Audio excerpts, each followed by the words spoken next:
And so part of what Stargazer did, it said, hey, look, everything has two sides, if not more. Every story has multiple perspectives. Here's another perspective, and I'm not saying that this perspective, says Stargazer, I'm not saying this perspective is the whole truth either.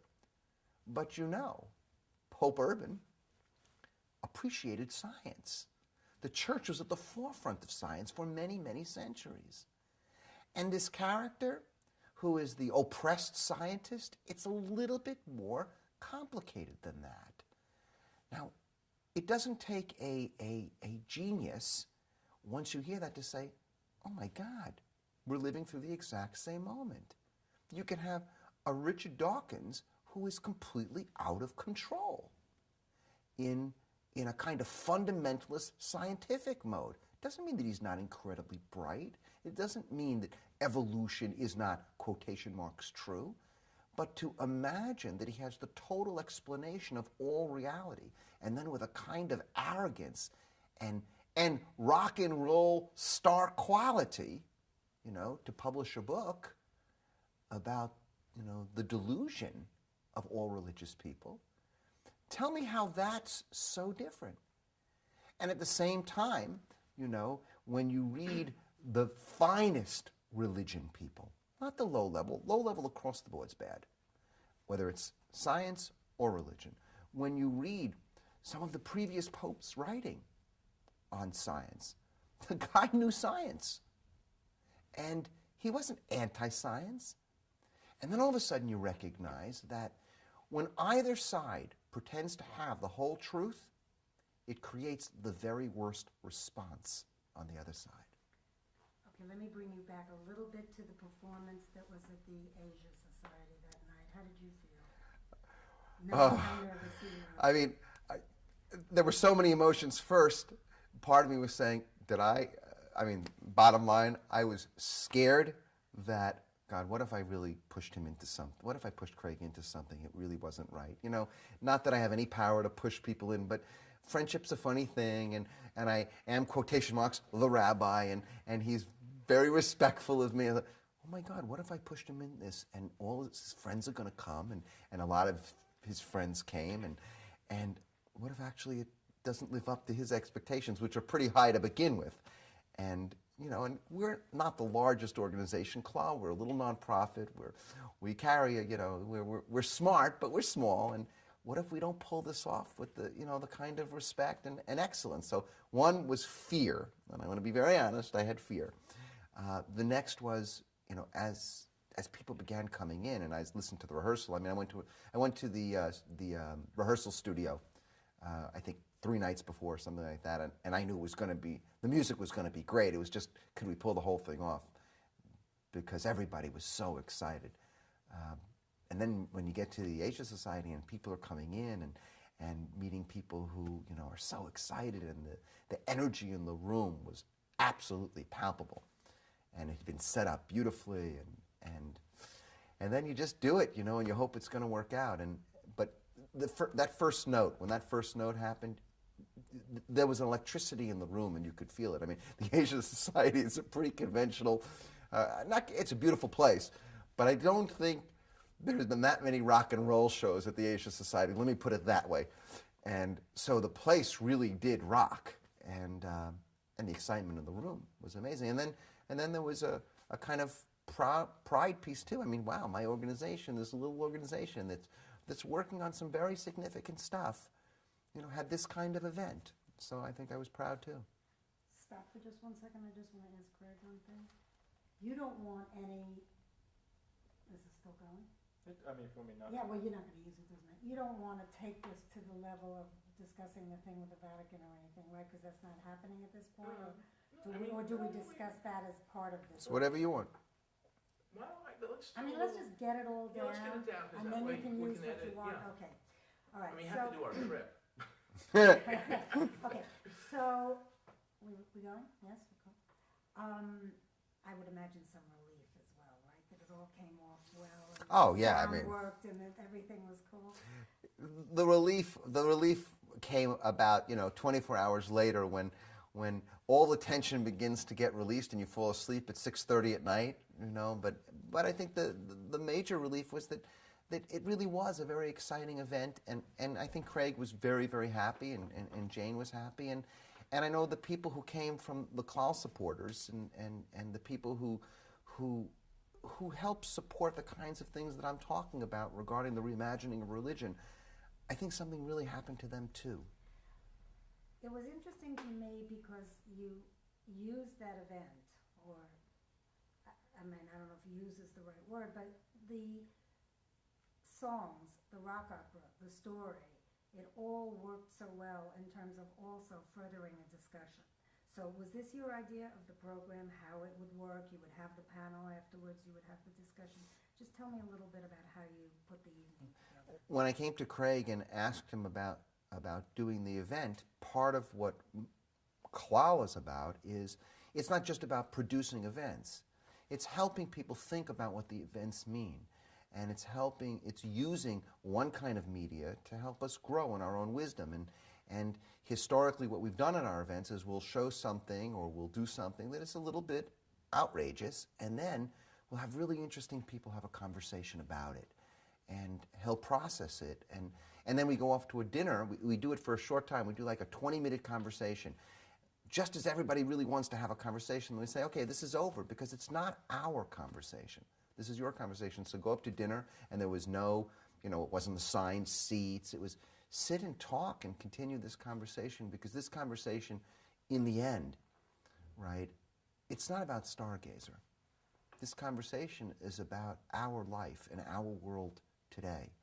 And I think that's what, for me, was, when we talk about what's powerful about a piece of work, for me, what's powerful about a piece of work, and here Stargazer, is that it affected me today, right? When I think about religion, when I think about science, when I think about any of the conventional stories, when I think about how a story wins out about Iraq, a political story, and I'm not saying which side right now, stories win out, and then they produce worlds.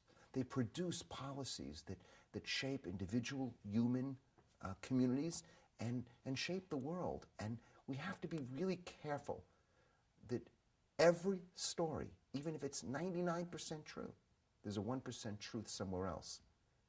And if it crowds out that 1% truth, usually death follows. In putting together the evening, how did you choose the speakers and the people? And we just wanted Craig's idea to get Doran and... Yeah, I mean, we said, wouldn't it be great to have someone who knows some science and someone Just tell us, let me ask you that. Yeah, I'm sorry. Just tell me who was involved with it. God, I don't even remember exactly who was involved. We have to, I actually have it with me. It was Rick Well, you can Curry. just prompt Oh, us. Rick Curry, right, wow. It was Rick That was the Curry whole- and Doran. That was the whole No, of- Doran actually wasn't part of the No. group, no. Rick, but there was a report, there was an Chris ABC Isham. guy. Chris Isham. Chris Isham, Jennifer's husband. Chris Isham, right, okay, and then Perry, and Perry. and then I was sort of. known Okay, for well, that. let me... Right, and let I me was rephrase it. You were involved, on right. that, Let me make it more general. Right. In putting Good. the evening together, what was it that you wanted to have? To just sort of, the catalyst obviously was the music and Stargazer. In terms of the discussion, the onstage discussion, what was it that you wanted to have represented? What I hope would happen in the conversation is we would take out some of the very central themes of Stargazer, at least as how I understood them, and invite people to think about them. Get smart people in the panel to have a conversation in front of other people, to model the kind of conversation other people could have. And so we obviously wanted someone who knew something about science, and we wanted someone who knew something about religion, and specifically a Catholic. And so we got Rick Curry, who is an amazing guy, who himself is a Jesuit, but an unconventional Catholic thinker. And we got a really good interviewer, Perry Peltz, and I was there to kind of help move things along. And then Craig came in as the artist who is reflecting.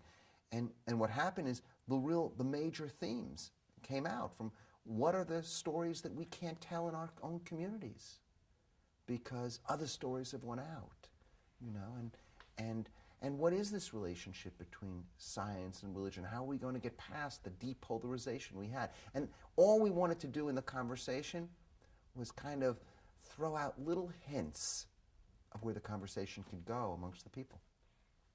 In keeping with that thought, in this time where we certainly see an increase in fundamentalism in all religions, and it seems like progress it's going backwards on many levels. Where do you think this, well, let me rephrase that. At a time when we see a lot of fundamentalism in religion, and it seems like the world is going backwards, almost to medieval times, what do you think this story offers? We now live in a period in which everyone is we're seeing fundamentalism everywhere. It's not only in religion. We see fundamentalism in religion. We see fundamentalism in science. We see fundamentalism in politics. When there's a lot of change, inevitably, a lot of people are going to hold on for dear life. Holding on for dear life is what we mean by fundamentalism. That people they simply can't deal with the change.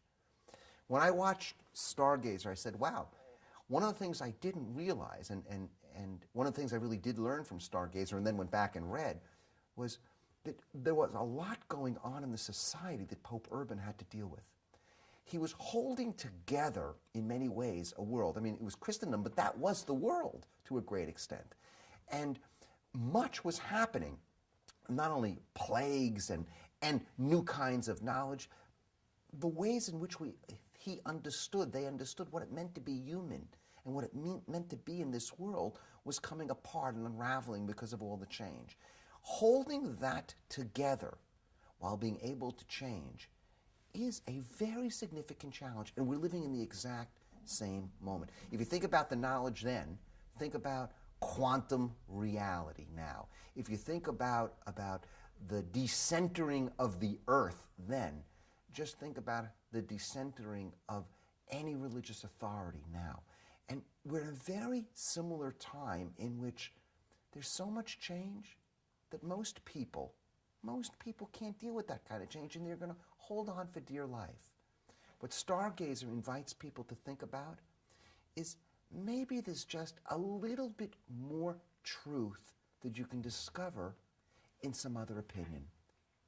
Now, clearly, the Catholic Church would embrace this, one would think, because it makes people look at this myth, as you put it, in a different way because of what Craig, through his sort of very scholarly study of this and all-encompassing obsession, found out things that, wait a minute, maybe it didn't happen this way.